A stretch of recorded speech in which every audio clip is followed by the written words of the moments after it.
Welcome to Solving Equations with Rational Expressions. And this is, we're going to go back to, I want to say grade 9 for this, just for our introductory one. So I want to look at an equation that you would have solved, let's say, in grade 9, before we get into kind of the new stuff. So if we go back to grade 9, we found that it was a lot easier to solve if we eliminated the fractions, and that's just typical. So we do this by multiplying each term by the lowest common denominator. And so we're going to go back to that.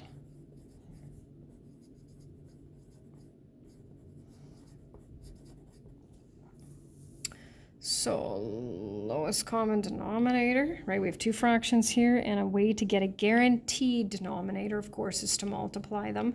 In this case, that is our lowest common denominator. We also, since we're dealing with rational expressions, have to make sure we deal with non-permissible values. But since we have no variables in the denominator, there are none. So this is kind of the review from what you would have done in grade 9. So you can multiply both sides by 10, but I found it easier to multiply each term by 10. So 10 divided by 2 is 5, and we're left with m minus 2. 10 divided by 5 is 2. Minus 10. You can, of course, multiply these and then divide. I find this easier. And then we'll distribute. Group like terms together. Right? Subtract 4m from both sides. Add 10 to both sides. And we get m is equal to 8. Now, how do we know that's the correct answer? Well, we take our value for m, substitute it in the equation, work out left side and right side, and of course we want the same answer. So 6 over 2 equals, what do we have here? 20 over 5 minus 1, and then we have 3 equals 3. So now we're going to look at an equation like this. All right, and so our steps are just right up at the top. First thing we'll do is we'll factor each denominator.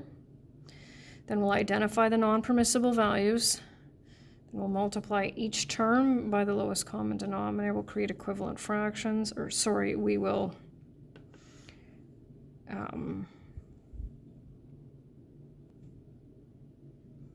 multiply each term in the equation to eliminate the denominators. Then we'll solve. And then this is where it's going to get a little interesting. We have to verify each answer, as we could end up with answers that we have to reject. So we'll get into this one here.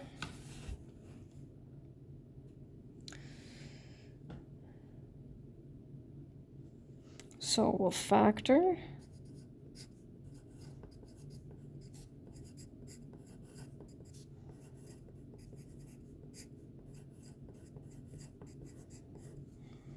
So what's nice about this one, of course, as you can see, right, this part is here and this part is here.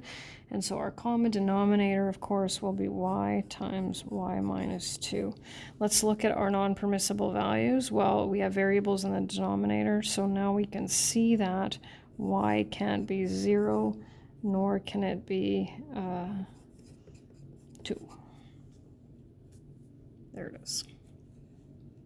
So I think what I might do is just switch colors here just to make it a little bit easier to see.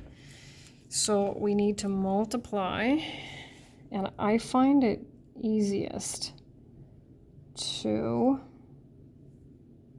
that's a negative, not a positive, and y minus 2, y minus 2, right?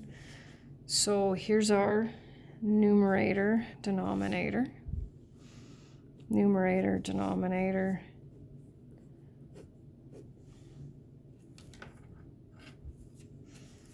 So what are we left with? Well, we have the y times the 3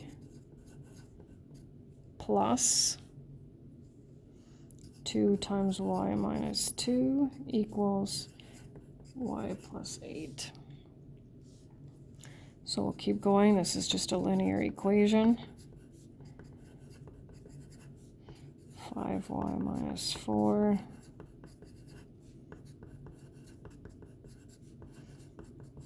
y equals 3. And so now we're going to have to check. So checking is not optional. It was in grade 9, right? You would check if you wanted to see if you got the right answer. Now it's not.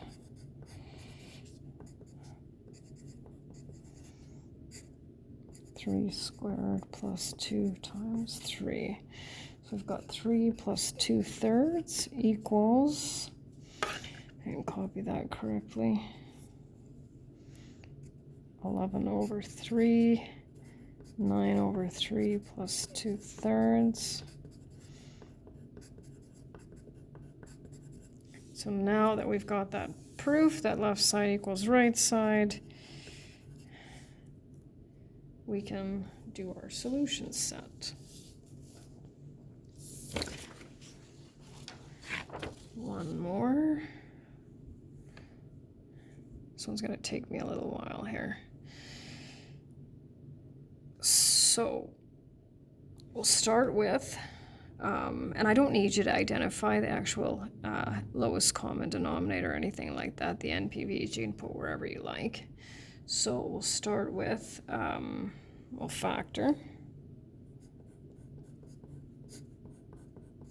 And I think I'm just going to zoom out a little bit so that I can see a little bit more. And that way I can get it all in.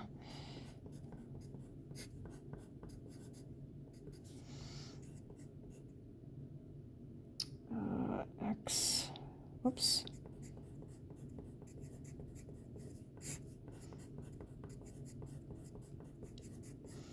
There we go.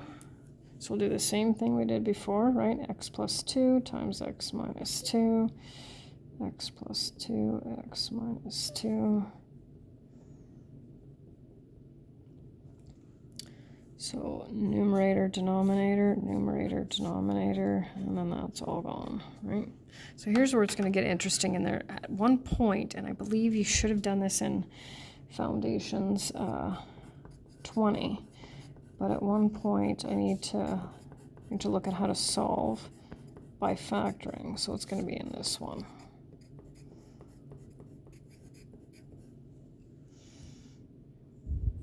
So you can see I've got that over there. So now we'll expand this. We'll multiply this by this. And if I say FOIL it, right? So we're going to skip that inside step, right? So this negative 9x comes from negative 8x minus 1x. Okay, and then equals, we're still over there. So now we're going to start adding some things together.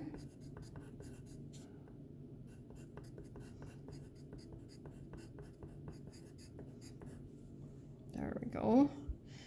So next step, and we want to look at what's called the zero product principle, right? So we're going to put everything on the left side.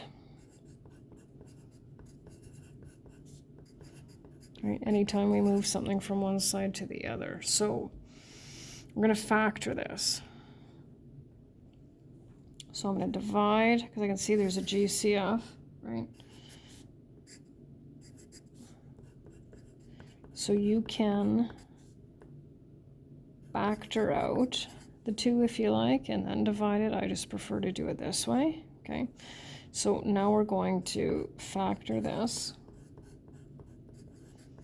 And so our zero product principle says that if this times this equals 0, then A equals 0 or B equals 0 or they both equal 0. So we're going to have, let's see, 2 answers for, whoops. That's not what I meant to do. X minus 6 equals 0. X plus 2 equals 0. Right. So now we have 2 possibilities here, right? So you can check the notes for the verification for this because I won't bother substituting that in. But here's where we get to kind of a little bit of an interesting thing. We haven't done our non-permissible values yet, right? Let's go back. So x, right, according to this, x cannot be -2 or 2, right? Because we know that. But look at this. We calculated one of our values to be -2. And because that is one of our non-permissible values, it has to be rejected. And the only one that goes in our solution set is 6. And that's the end.